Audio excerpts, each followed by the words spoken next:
こんばんは、もふもふ不動産もふです。今日はですね、不動産投資の初心者向けに入門ということで、空室の埋め方について説明します。この動画を見ることでですね、空室をどうやって埋めるかっていうことがわかります。あと不動産投資の基礎がですね、勉強することができます。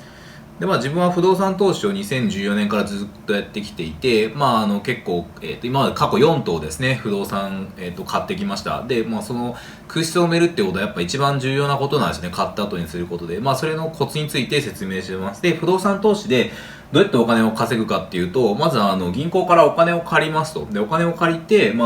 のお金を借りることで不動産を買うってことがあるんで、お金がなくても、あった方がないとまずいんですけども、なくても、買うことができるっていうのが、不動産投資いいことですね。銀行からお金を借りられると。で、その借りたお金で、不動産を買って、で、入居者さんから家賃をいただくと。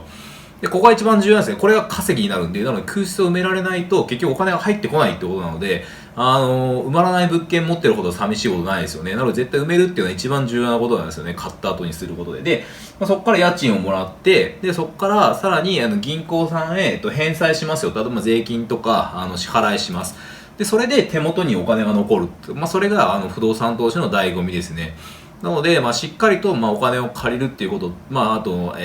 買うっていうこととかは、説明してきたんですが、どうやってですね、入居者さんを埋めるか。それがですね、肝になります。なので、買ったけど埋められないっていうのは、やっぱ一番大家さん買ったと悩むことなので、これ、押さえておく必要があります。で、本当に1分1秒でも早く空室を埋めなきゃいけないと。僕も年末、不動産屋さん巡って動画、上げました。また詳細欄貼っておきますね。で、あと、先日ですね、ようやく満室になりましたってことで、そういうふうに、空室を埋めるスキルってやっぱ重要ですので、特に繁忙期ですね、今ちょうど繁忙期、終わりかかってるんですけども、2月3月で今人が動くんで、2月ですね、メインは。で、そこで人が動く時に、埋めなきゃいけないと。なので今が一番忙しい時期ですね。で、空室対策はやっぱ不動産投資家、買った後の本当一番重要なところなので、もうやらないとダメですね。で、買って放っといたら埋まると思ってたら絶対埋まんないんで、やっぱ最近はいろんな不動産投資家さんむっちゃ勉強してるんで、ほっといたら、埋まると思ってると痛い目に遭う可能性がありますと。都内とかね、むっちゃいい場所だったら埋まるんですけども、勝手に。で、管理会社任せにせずに、やっぱ自分でですね、しっかりと運営しないといけないですね。経営者として自覚を持ってどうやったら埋まるか。それを、ちゃんとやらないと、人任せにすると埋められないかもしれないんで、最悪ですね、空室埋められないと銀行からのその返済、現金がね、有り余ってりゃいいんですけども、空室埋められないと破産の危機になってしまうってことで、結構重要ですね。一番買った後重要なんじゃないですかね。で、空室対策どうやって埋めるかっていうことについて説明しますが、そもそもどうやって募集してるかっていうについてまず説明します。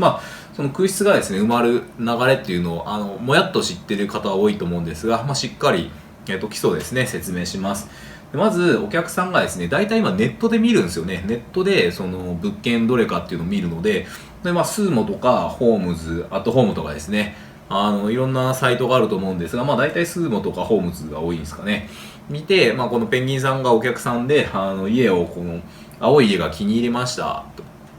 そしたら、その問い合わせとか、電話するかわかんないですけど、問い合わせして、この物件を仲介している、仲介店に行きますと。この時、メールとか、電話でやり取りしますが、物件のあるところに行くと。で、大体仲介店って言ってるのはアパマンさんとかミニミニさんとかですね、いろんなその、家を借りる仲介店ですね、ホームメイトとか、いろんなとこがありますと。で、そこ行って、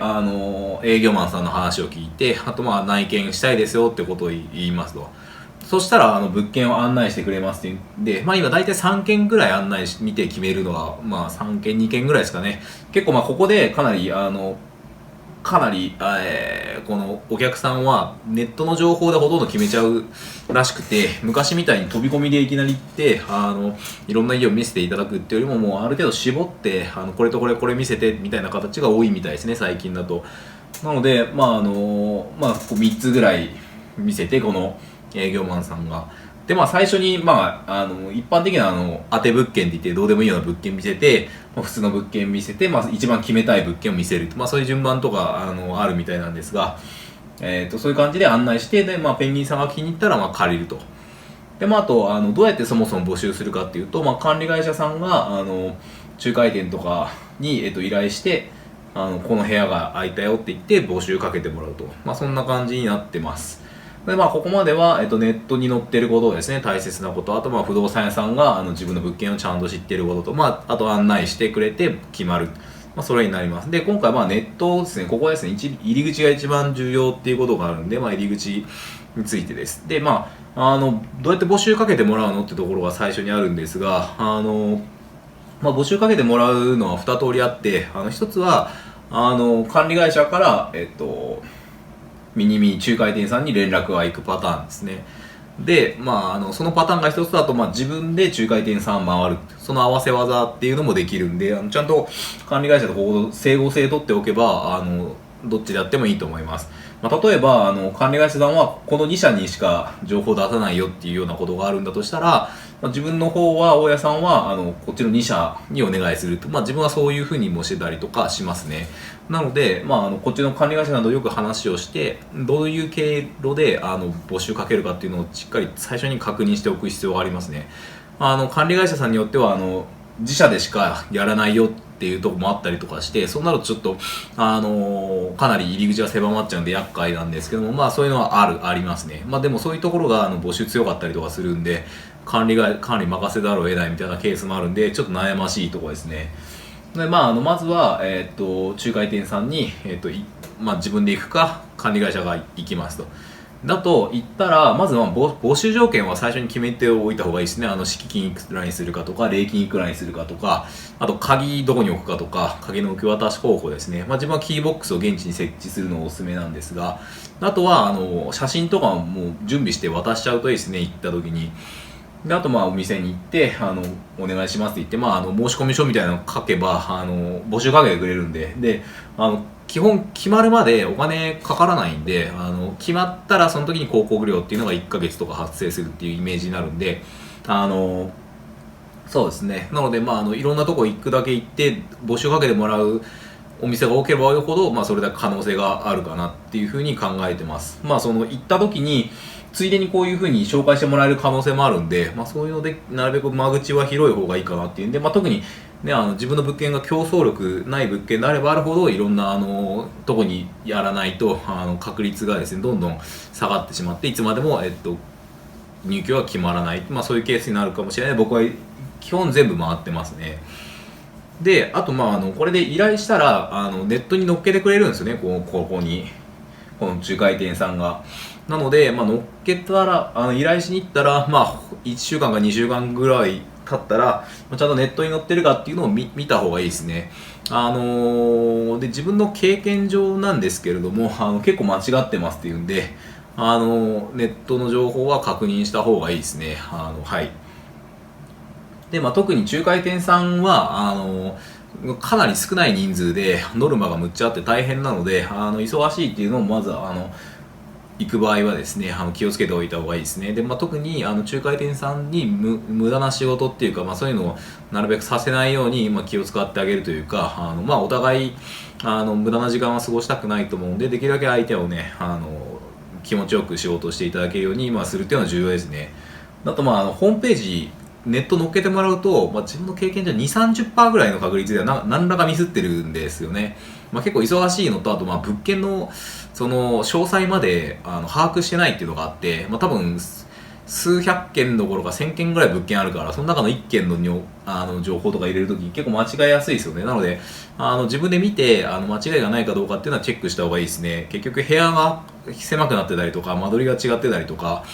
庭があるのに庭がなしになってたりとか、インターネット無料なのにそれがチェック入ってないとか、細かいミスがいっぱいあるので、もうそれはしょうがないと割り切って、ミスはあるかもしれない、誰しもミスるかもしれないと思って、チェックするっていうのがいいですね。それでね、ぐちぐちまたミスってとか言っても嫌われるんで、向こうも忙しいからしょうがないんで、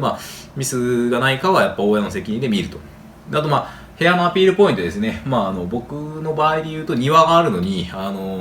庭がないみたいなのがなってたんで、せっかくね庭があるから庭がありますよってアピールお願いしますって言ったりだとか、あと1LDK 綺麗になってるとかインターネット無料とか、そういうの部屋がねアピールすべきところはちゃんと伝えてあげて、それがネットのね詳細欄とかに書いてあった方がお客さん見たらそういう請求力が強まるんで、そういうのはちゃんとやんないといけないですよね。それもまあ気を利かせやらないといけないです。あとできれば写真を撮って送ってあげると喜ばれるケースが多いですね。自分で見たいっていう仲介店さんいらっしゃるんで、それは自分で見ていただければいいんですけども、写真を撮って送ってあげることで、行かなくてもいいって、物件に行ってわざわざ自分で写真撮ってそれをネットに上げるとなると結構大変なので、僕が撮ったやつをもうそのまま僕が撮ったやつが勝手に使っていいですよって言ってあげると結構喜ばれますね。あと鍵は、これ基本なんですけども、現地に設置っていうのは絶対マストですね。いろんな仲介店さんいるのに、鍵が別の管理会社にあるとか言うといちいち取りに行かなきゃいけないんで、それだけで案内する気がなくなりますよね。なので現地に設置してキーボックスって南京錠みたいな鍵入れられるやつがあるんで、それに入れとくっていうのは必須ですね。あと大家さんが結構行くとなんか士気が上がるっていうか、覚えても大家さん結構横暴な人が多いんで、大家さんが行って、厳しい物件なんですけども入居客付けぜひよろしくお願いしますみたいなことを言うと好評ですよね。そんな感じで自分の物件を覚えてもらいやすくなるんで絶対行った方がいいですね。であと写真が結構ネットに載せると重要なので、ちょっといろいろ探したんですけども、不動産実務ティップスさんの、賃貸物件の写真をきれいに撮るためカメラのレンズと撮り方っていう記事があって、すごい基礎が載っててよかったんで紹介します。これ暗いですよね、これこんなお化け屋敷みたいなね、これなんか出そうですよね。全く同じ部屋なんですけども明るくするともう全然清潔感違いますよね。なのでやっぱ明るさ、あと斜めってるの分かりますかね。ちょっと水平が取れてないんですけども、水平と明るさっていうのはやっぱまずは基礎ですよね。で明るくて、同じ部屋なんですけども明るさを変えることで全然違った部屋に見えるってことで、インターネットに載せる写真もやっぱ明るいのは絶対いいですね。暗い部屋だとやっぱどうしてもあれなんで、だから電球とかこれねちょっと変えてもいいかもしれないですね。もうちょっとおしゃれなやつとかに、和モダンな感じのそんな感じで、写真もすごい重要です。あと広角レンズ、こっちがさっきと同じ写真なんですけども、これですね、この写真と同じで、さっきこれが普通の写真なんですが、より広角 14mm っていう広角で撮ると、より畳とか多分窓とかちょっと小さくなったりする、より広々撮れるっていうんで、なるべく広角レンズで撮った方が室内撮るときは部屋が広く錯覚なんですけど見えるんで、ちょっと同じ6畳とかでもよりクリックっていうか申し込み入りやすいっていうのが若干あるんで、やっぱ写真は結構重要なんで、プロに撮ってもらってもいいかもしれないですよね。ステージングなんか飾り付けてプロに撮ってもらって売却する時もその写真使うっていう人は結構いたりしますよね。それは結構コスパいいと思います。ってな感じで、さらっと話をしてきましたが、まずは、お客さんがですね検索するっていうのが今やっぱもうみんなインターネット慣れてるんで絶対検索しますと。お年寄りご高齢な方とかだったらネットを見ないかもしれないんですが、若者メインの場合はもうほとんどネット見るんで、本当にスーモ、ホームズ、アットホーム、その他のサイトとかちゃんと自分の物件がですねしっかり載ってるかどうか見ると。で募集管理会社任せの場合でも載ってない場合とかあるんで、それだとそれだけでなんて言うんだろう、確率がかなり下がっちゃうんで、決まる確率が。なのでまずは絶対この全部に乗っけてもらうように、この仲介店さんとかにお願いして、で仲介店さんも一つじゃなくって、多ければ多いほどいいんで、いろんなサイトに乗っけてもらう。それだけ枠が決まってるんですね。例えばこの会社は100件までしか載せられませんみたいなのがあったりするんで、その上限いっちゃうと自分の物件外されたりとかするんで、なるべく乗っけてもらったりっていうのを交渉すると。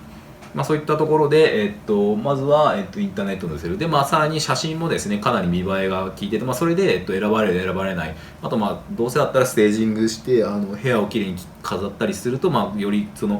し込みが入る確率が、内見につながる確率はさらに飛躍的に上がる傾向がありますね。自分はちょっと僻地で、しょぼい物件なので、それするよりも家賃下げるっていうことをやっちゃってるんで、どちらかというと僕はやってないんですけども、ただネットには全部載っけてもらうようにしてチェックは必ずしてると。それが間違ってる場合は、ちゃんと訂正してあげて魅力を伝えてあげる。そういうことが結構地道なんですけども、ネットでほとんど決まっちゃうんで、すごい効いてきます。なのでまずは、自分の物件がですねネットに載ってるかどうか見てみましょう。でその部屋に他の部屋と比較して自分の物件に入りたいかどうかっていう、なんかこのお客さん目線で一回見てみて、この部屋高いからダメだなって思うんだったら多分絶対決まんないんでひいき目に見ないで一回客観的に見て本当競争力あるかどうかね、設備とかね、エアコンとか無料インターネット無料とかあと最近は宅配ボックスとかね、いろいろあると思うんで、それ比較するといいと思います。そこから内見につながってよく制約に行くってことなので、また明日ですね、この辺の仲介店さんとかこの辺の、条件とかもうちょっと詳しくします。まずは、インターネットと仲介店さんの説明をしました。今日は以上です。最後までご視聴ありがとうございます。このチャンネルは不動産投資とか株とかですね、役に立つ情報を発信してるんで、よかったらチャンネル登録をお願いします。質問ありましたらコメントで受け付けてるんで、動画の内容で質問がありましたらぜひお願いします。あと Twitter やってますんで、よかったらフォローしてください。あとLINE アットやってるんで、不動産投資のプレゼントをしてますんで、よかったら登録お願いします。それではどうもありがとうございました。